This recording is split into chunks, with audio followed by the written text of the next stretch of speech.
Alright mga kapatid, mahalagang balita at ito yung mga nagaganap ngayon no, sa loob ng ating bansa. Nag-convene na mga kapatid ang ating Senado sa botong 18-5 at nagkasundo silang ibalik sa Kamara mga kapatid yung reklamong impeachment laban sa Vice Presidente Sara Duterte. Ito ba'y katumbas na wala nang magaganap na impeachment trial mga tol? Kasi ibinalik nila eh. Diba? Ibinalik nila sa Kamara upang sagutin yung iba pang mga issue kung meron bang nalabag sa saligang batas mga tol sa paghahain ng impeachment dito sa Senado laban kay VP Sara. No, ano sa tingin ninyo mga tol? Ito pag-usapan natin to mula rito sa PTV. Ang sabi rito, Senado nag-convene na bilang impeachment court, articles of impeachment at articles of impeachment ipinababalik sa Kamara. Yun nga sa Kongreso mga tol. No? So panoorin na lamang natin to. Mamaya magbasa tayo ng ilang mga komento ng ating mga kababayan. No? At syempre kayo din pwede kayong magbigay ng comment sa ibaba mga tol. Alright, so wag na natin patagalin pa. Panoorin na natin to. Sa botong 18-5, nagdesisyon ng Senado bilang impeachment court na ibalik sa Kamara ang impeachment complaint laban kay Vice President Sara Duterte. 18-5. Nilinaw naman ng Senado na hindi ito nangangahulugan na dismiss o ipinatitigil na ang kaso. Si Daniel Manalastas sa report. So hindi daw to nangangahulugang dismiss, 'di ba? O yung acquit na ipinatitigil yung kaso. Pero ipinabalik nila sa Kamara. Ang sabi nga ni Senator Batoy, parang ganun na rin mga tol no? And the impeachment trial of Vice President Sara Zimmerman Duterte is hereby declared open and called to order. Nag-convene na ang Senado bilang impeachment court at nakapanumpa na rin ang mga senador. Pero kakakonvene pa lang ay gusto nang ipabasura ng ilang kilalang kaalyado ni Vice President Sara Duterte ang impeachment. Pero pumalag ang ilang senador. Respectfully move that in view of its constitutional infirmities and questions on the jurisdiction and authority of the 20th Congress, the verified impeachment complaint against Vice President Sara Zimmerman Duterte be dismissed. Hindi naman nakakain itong impeachment.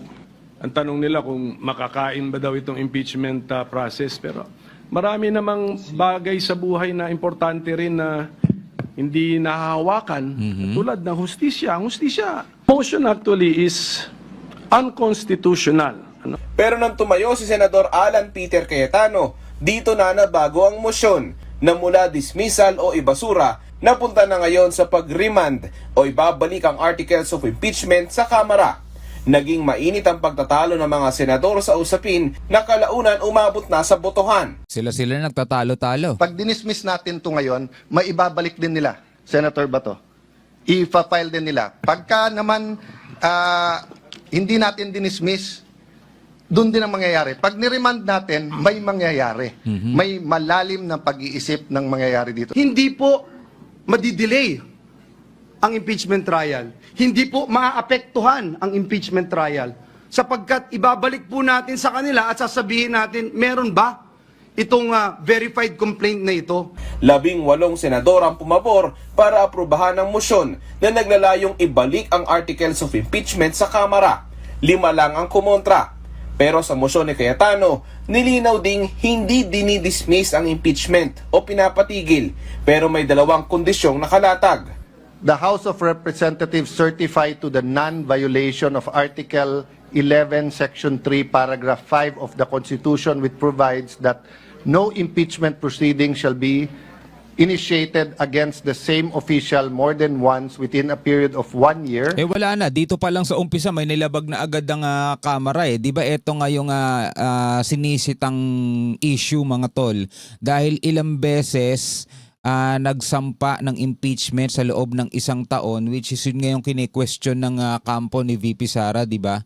Kailangan to isa-certify ng Kamara na walang nilabag. Ito sabi, the House of Representatives certify to the non-violation. Dapat walang na-violate dito of Article 11, Section 3, Paragraph 5 of the Constitution, which provides that no impeachment proceeding shall be initiated against the same official more than once within a period of 1 year. So dito pa lang mga kapatid, alam na nating issue yan including the circumstances on the filing of the first 3 impeachment complaints. Yun na yung ano ni Cayetano mga tol. Willing and ready to pursue the impeachment complaint against the Vice President. I cannot accept this kind of wording.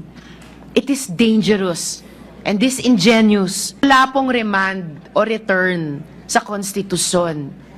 Ang obligasyon natin, try and decide. Isa po itong kabalintunaan. Nilinaw naman ng presiding officer na si Senate President Francis Escudero na ang kanilang pinagbotohan ay hindi hinuhusgahan kung lumabag ang Kamara sa 1-year ban sa impeachment. Hindi rin hinuhusgahan na ayaw na ng papasok na 20th Congress ang impeachment complaint. Dun sa mga dudoso at nagdududa sa loob o sa labas man ng bulwagang ito, maliwanag ang intensyon ng Senate Impeachment Court sa katatapos lamang na botohan. Walang intensyon na i-dismiss ang kasong ito.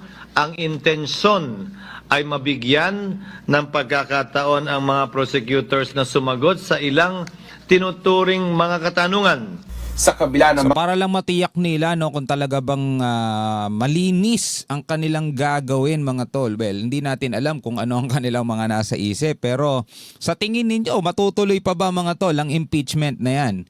Diba? Lalo ngayon pinababalik sa Kamara with the condition na kailangan i-certify ng Kamara na hindi nila nilabag yung 1-year ban na yun. mga pangyayari, nag-issue pa rin ang impeachment court ng summons kay VP Sara o pinasasagot ito sa impeachment case laban sa kanya. Pero maging ang bagay na yan sinubukang harangin. To Vice President Sara Zimmerman Duterte, who is directed to file her answer within a non-extendable period of 10 days. Nag-iisip lang. I'm just guided by the Holy Spirit, Mr. President. Nadadamay na ang Holy Spirit. Goodness. Pati ba naman yung pag-summons na i-issue ng presiding officer, pati yon ay gustong bawiin mula sa kamay ng impeachment court. So nakikita natin, Mr. President, talagang brick by brick, stone by stone, dinidismantle itong impeachment trial process. Sa tindi ng mga debate kagabi, dumating pa sa punto na may mga nagkainitan na senador. Muntikan pa magsuntukan na. Hindi naman siguro muntikan magsuntukan no? Kasi mainit na rito si Senator Robin susugurin na si Villanueva. Tulad ng tagpong ito sa pagitan ni Senador Robin Padilla at Senador Joel Villanueva. Pero kalaunan, makikita ring nagkaayos naman ng dalawang senador. Mistulang nagsasapawan na rin ang ilang senador na magmosyon si De La Rosa na ibasura ang impeachment. On the privileged speech of the good gentleman from Davao, para sa wakas, bigyang daan yung inaprubahan nating motion kahapon na manumpa na po kaming I still have the floor. I have the floor, Mr. President. I have the floor, Mr. President, to make way for taking of the oath before the... Sa huli, nag-adjourn ng impeachment court at ang presiding officer ang magtatakda ng araw kung kailan sila uli magko-convene.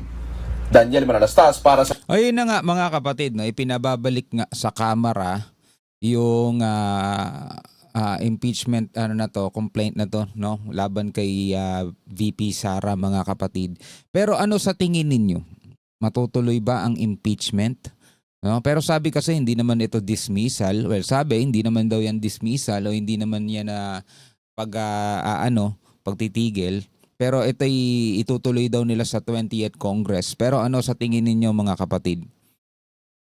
So basa tayo sa ilan sa mga komento ng ating mga kababayan about dito, Sabi rito, kapal talaga ng mukha ni Senator Risa Hontiveros, tatakbo kasi siyang presidente sa 2028. Kung mangyayari man ngayon, posibleng makalaban niya si VP Sara, di ba? Escudero, bumaba ka na lang dyan. Kung hindi mo kayang maging tapat, wala ka rin kwenta. Dapat buwagin na lang ang Senado. Sayang ang sahod nyo. Pondo na lang sa militar ang ipinasasahod ninyo. Well, di rin naman pwedeng wala tayong Senado. Di yun pumirma, binayaran lang para gusto nila impeach si VP. Dapat yung billions na CF ang unahin nila, sabing ganon. Confidential funds. Kaya ganyan, bulok na sistema sa bansa natin. Kung mataas na opisyal ang akusado, ganyan. Kaya sa ICC na lang dalhin. Yan, yan para litisin doon, parehas siguro doon. Sabing ganun mga tol, no? Well, ibang kaso naman kasi yung sa korte at saka sa impeachment. Mga wala kayong kwenta na bayaran kayo lahat ng senador. Senador pa kayo. Galit na galit ang mga mamamayan. Parang volleyball ang Kamara at Senado, no? Balikan ng bola mga tol, no?